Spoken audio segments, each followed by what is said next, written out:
privatisé. La SNCF, elle fait énormément d'argent. Elle s'est positionnée sur le métro au Qatar, etc., etc.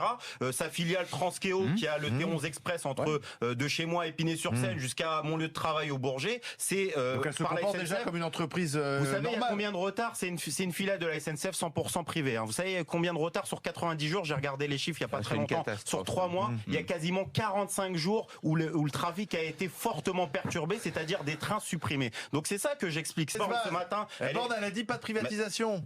Mais ce matin chez Bourgoin. Mais elle dit ce qu'elle veut. Elle parle aussi de la dette. Elle dit qu'on va attendre le quinquennat. Donc à un moment donné, ce qu'elle a envie, c'est simplement que les cheminots ils retournent au boulot demain et puis qu'ils se fassent avoir. Et comme on s'est fait avoir en 2014, parce que là, comme un collègue a dit à l'Assemblée générale le 22, on a des comptes à régler de la grève de 2014 et on a aussi des comptes à régler de la grève de 2016. Enfin, on le voit hein, quand les cheminots sont en grève, la SNCF ne tourne pas. C'est pour ça, on l'a toujours dit. Moi, j'ai pas besoin de patron, j'ai pas besoin de chef, de cadre. Je viens, je prends mon service, je connais mes horaires. Donc en fait, on pourrait même, c'est déjà un peu géré. Typiquement, Olivier, c'est un peu géré par les syndicats. Non, mais Olivier, je vous donne typiquement, moi, j'ai un planning déjà sur la semaine. Hier, j'ai bossé, c'était férié. Toutes les sièges du haut, ce qu'on appelle les UO, c'est les unités opérationnelles, où il y a les cadres, etc., sont fermés pendant les week-ends et jours fériés. J'ai besoin de personne. Je sais que je bosse à 6h du matin. Je Je me suis réveillé à 4h30. Je suis venu, mon collègue, je le relève. Allez, bonne journée, bon courage. En 1970, début 70, il y avait 400 000 cheminots à la SNCF. D'accord? Il n'y avait pas de Ouigo,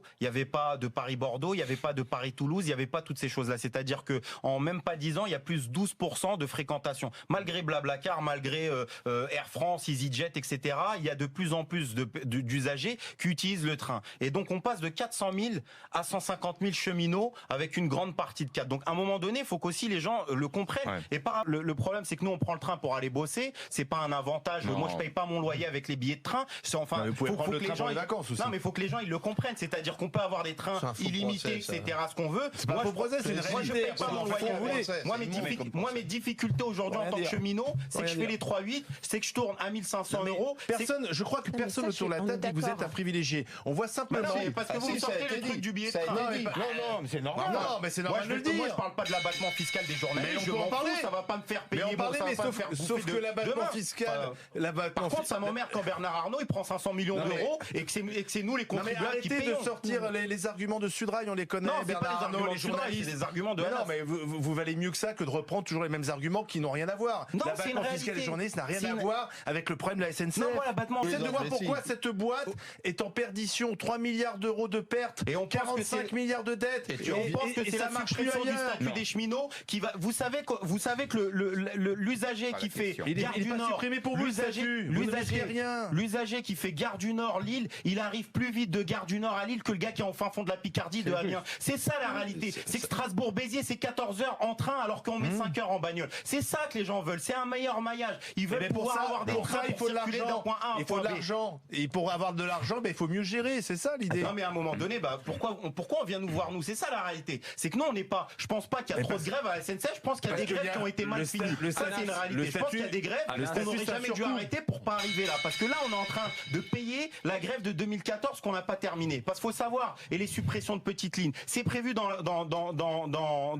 réforme ferroviaire de 2014. Il y a la règle d'or 1 et la règle d'or 2. D'accord? La règle d'or 1, elle prévoit une limitation de l'investissement. C'est-à-dire que la SNCF doit faire des coûts de production 500 millions d'euros. C'est quoi votre solution? Juste je termine Olivier. C'est 500 millions d'euros de coûts de production sur la masse salariale. Vous savez c'est quoi l'intérêt de la dette? L'intérêt de la dette, pourquoi elle augmente? C'est 1,6 milliard. Mais Anas, c'est quoi votre solution, Anas? Parce que si je comprends bien, faut toucher à rien. C'est formidable tout ce qui est en place. Je vous dis pas ça.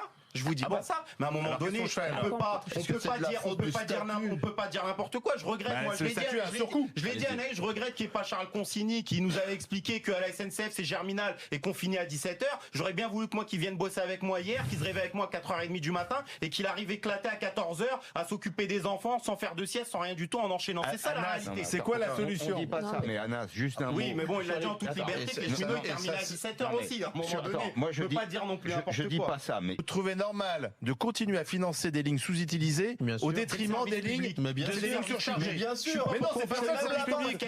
Mais non, c'est pas ça. Je suis pas pour laisser crever les gens dans des hôpitaux en province parce qu'il y a 10 malades. D'accord, je suis pas pour qu'on. Mais on n'est pas bien soigné dans les hôpitaux, il y a 10 malades. On est mieux soigné dans un hôpital qui a l'habitude d'avoir des malades. Mais bien entendu. Non, mais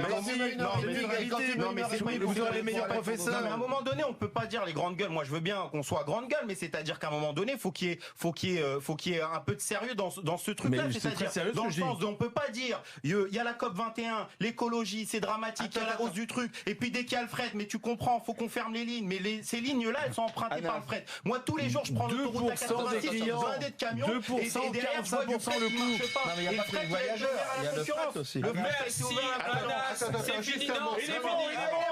Non, c'est fini. Non, pas d'accord. Il est venu défendre la parole à Pascal, c'est bon, voilà. Merci. Mieux vaut l'autobus. Et je suis pas d'accord avec les 3 milliards, je l'ai pas dit, mais Mieux les vaut 3 milliards, un je suis pas autobus d'accord. plein qu'un train vide. Merci. Tu ne me feras pas Il vaut changer mieux d'avis. pas avoir de Merci, train aujourd'hui Anas. pour en avoir demain. Merci Anas Kazib. Il est bon, hein. Il est venu défendre. Pas d'accord, mais il est bon. Tout le monde contre toi. Ne regarde pas avec nous. Merci Anas.